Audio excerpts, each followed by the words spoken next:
In a small village of Punjab, there lived a farmer named Rehmat Ali. The sun had darkened his skin over the years, and his hands were rough from endless labor. He wore a simple white kurta, an off-white dhoti, and a cream turban tied neatly around his head. His eyes always looked tired, but honest. Rehmat Ali had 2 children. His son, Ali, 10 years old, was energetic and curious. His daughter, Amina, 8 years old, was gentle and wise beyond her age. Every morning before sunrise, Rehmat Ali would quietly leave for the fields. While Ali slept on the charpai in the courtyard, Amina would sometimes wake up and watch her father walk away with his tools. One day, Ali ran toward the fields and said with frustration, "Abba, my friend has new shoes. Why don't we buy new things like others?" Rehmat Ali wiped the sweat from his forehead and gave a soft smile. "Son, when our crop turns golden, everything will be possible." But that year, the rains were late. The crops in the field began to look weak and dry. The soil cracked under the harsh sun. Rehmat Ali worked even harder, but worry slowly appeared in his eyes. One afternoon, Amina looked at the fading crops and asked softly, "Abba, the crops look weak." Rehmat Ali took a deep breath and looked at the sky. "Hard work never goes to waste, my child. Sometimes the test is just harder." That evening, he sat alone on the charpai outside their mud house, staring at the sky. His eyes were moist. Amina quietly sat beside him. "Abba, are you crying?" He quickly wiped his tears. "No, my daughter, it's just the wind in my eyes." But the children understood.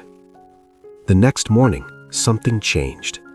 Ali woke up before sunrise and walked toward his father holding a small bucket. "Abba, today I'm coming to the fields with you." Amina followed with a pouch of seeds. "We will help you," she said gently.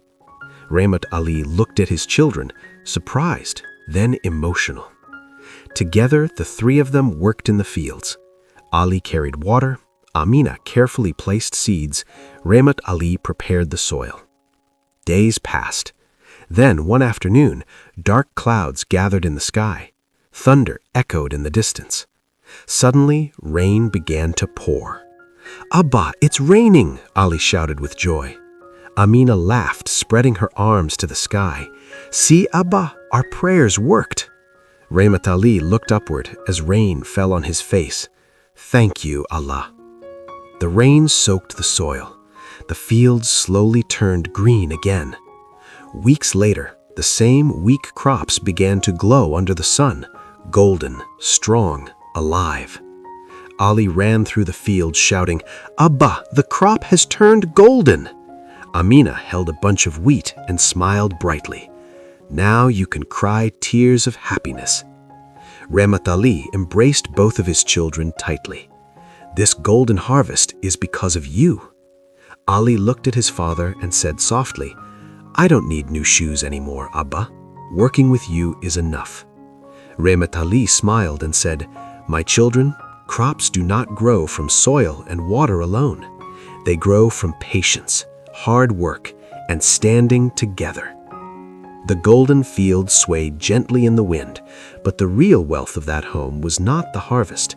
It was the love, unity, and strength they found in each other. Moral: true wealth is not money.